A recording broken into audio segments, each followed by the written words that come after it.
halkani waxaan idinkugu soo gudbin doonaa barnaamijka Kaftan iyo Karbaash. Waxaan ku karbaashi doonaa siyaasiyiinta Soomaalida, fanaaniinta, wariyaasha iyo dhammaan bulshada caalamka. waxaan sidoo kale halkan idinkugu soo gudbin doonaa barnaamijyo kaftan ah oo aad ka heli doontaan. haddaba subscribe saar YouTube channelkan si aysan barnaamijyadan ku dhaafin. mahadsanid. ka bogasho wacan. Falobkii hore ee reer Hargeysa Mahdi Maxamed Guuleed Qadar ahna goolahayaha kooxda Filla Soomaaliya ayaa haatan wajahaya cadaadis xoogan oo kaga imaanaya dhanka taageerayaashiisa. Goolahaya Mahdi Maxamed Guuleed ayaa ku fashilmay kulan dhex maray kooxda madasha xisbiyada qaran iyo kooxda Filla Soomaaliya.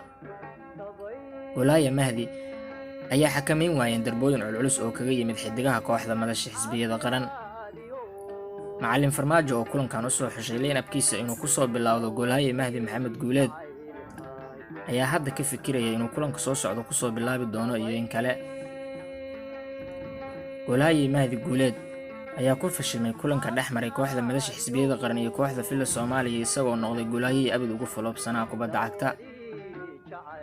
xidiga reer Gurceel xildhibaan Mahad Salaad ayaa kubad cajiib ah ka dhaliyay goolahaya Mahdi Maxamed Guuleed kadib markii uu dhulka ku jiiday.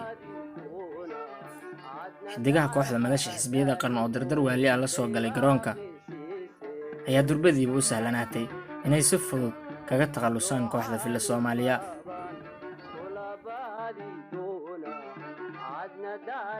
fadlan subscribe saaro YouTube channelkeena mahadsanidin.